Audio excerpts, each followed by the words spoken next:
Bon, alors je me suis mis là, un petit peu plus à la lumière. Donc le bouton de gauche, sensibilité. Bon, vous l'aurez tous compris, hein. Sensibilité, ça équivaut à dire, en fonction de ce que vous voulez faire, plus ou moins de réactivité à l'éclair. Voilà. Ensuite, à côté, on a le délai. Alors le delay, c'est le retour au calme. En fait, une fois qu'on a soudé, pendant un certain temps, ça peut rester encore assombri. Donc on peut régler ce délai plus ou moins court. Il y a une position de tac en bas qui est pour la soudure au point par point. Donc ça sera à voir avec l'usage, l'utilité ou pas. Entre les deux, j'ai pas, vous voyez, un petit capuchon là, c'est pour la prise USB, voilà, pour recharger. Donc le bouton vert, lui, sert uniquement en mode automatique, permet de plus ou moins régler l'assombrissement, plus ou moins sombre. Voilà, uniquement. Donc on va à plus 2 et neutre et moins 2. Donc à côté, on a le bouton vertical, neutre, c'est le mode, hein, neutre ou automatique. Et ensuite, je bouge un peu pour la lumière. Et à droite, on a le réglage pour le réglage manuel, donc de 7 à 12, qui nous permet l'assombrissement, mais en mode manuel. Voilà. Après, pour les voyants, je ne sais pas si vous allez arriver à le voir. Je vais essayer. Voilà, il y a un petit voyant bleu qui clignote.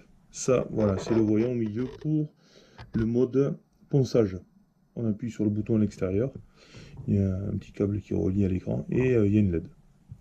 Voilà. Donc je peux pas vous montrer la LED encore pour la batterie. Soit elle n'est pas KO et je l'ai pas encore mis en charge. Voilà. Donc on essaiera de voir ça plus tard et de faire des démos dans d'autres vidéos. Voilà. En gros, ce que ça peut donner. Il m'a échappé. Je vais vous montrer un petit peu le manuel. Alors, je suis un peu déçu parce qu'en fait, pour une entreprise suisse, il devrait pouvoir parler un petit peu français. Le kit de démarrage, ben voilà, il est tout en anglais. Donc, il y a que des images. Bon, c'est pas compliqué, hein. Certains diront c'est plus facile. Euh, voilà, pour les non-anglophones, s'il y en a ou moins calés, c'est plus compliqué. Voilà. Rien de sorcier, hein. Faut pas s'affoler. Mais dans l'explication, si on va à page 11, j'essaie d'y aller. C'est joli, voilà. C'est écrit en français. Sauf que, ben voilà, c'est le nettoyage, le stockage, voilà. Donc il n'y a que ça. Voilà. Alors, dans le manuel, il est précisé, ben, en fait, rien sur la charge. Ils disent qu'il faut le mettre sur un USB. Alors, j'ai supposé que l'USB d'ordinateur, c'est du 5 volts. Donc, voilà. J'ai pris un chargeur d'iPhone.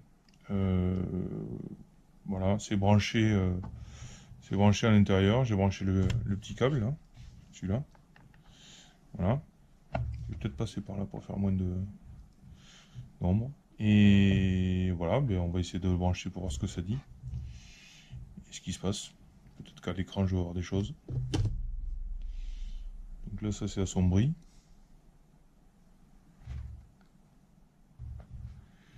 Il n'y a plus grand chose qui se passe. On va voir.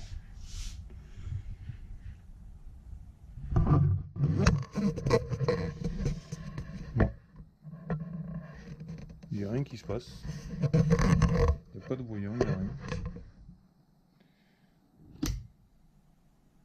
J'ai débranché pour voir.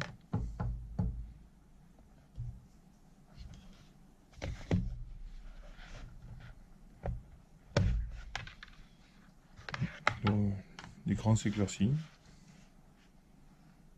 Je vais essayer de le remettre, on va voir.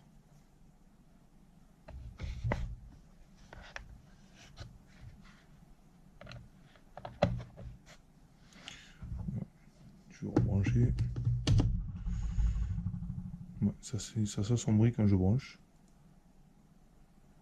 J'ai pas de voyant. J'ai rien du tout. Bon, on va voir l'usage. Il n'y a rien du tout. Pas comme quand j'appuie sur le bleu. Là. Voilà, j'ai appuyé sur le mode. Comment on appelle ça? Le mode ponçage. Bon, on va laisser faire. Bon, alors j'ai branché sur un port USB. Voilà, d'ordi. de bac. Et bon, en plein jour, ben, il se passe pas grand chose. Donc je vais passer dessous, voilà, au niveau de l'écran. Et quand j'éteins la lumière, voilà, il y a le petit voyant rouge là qui apparaît et qui dit que c'est en charge. Donc je vais essayer de faire pareil avec un chargeur d'iPhone pour voir si c'est parce que j'étais en pleine lumière, je voyais pas le petit voyant. On va vérifier ça de suite. Bon, mais franchement, voilà, hein. iPhone, chargeur d'iPhone. On va aller voir ce qui se passe. Pas grand chose compliqué avec la lumière. Je vais l'éteindre. Et le petit voyant rouge qui apparaît. Donc ça marche aussi avec les chargeurs d'iPhone. Donc tant mieux. Tant mieux, tant mieux. Ça évite d'avoir l'ordi ou quoi que ce soit. Bon, je m'en doute un petit peu, mais ça m'inquiétait de ne pas voir le petit point rouge. Voilà, on a fait le tour. Merci d'avoir regardé. Je vous mettrai les liens de chez Optrel. A plus tard.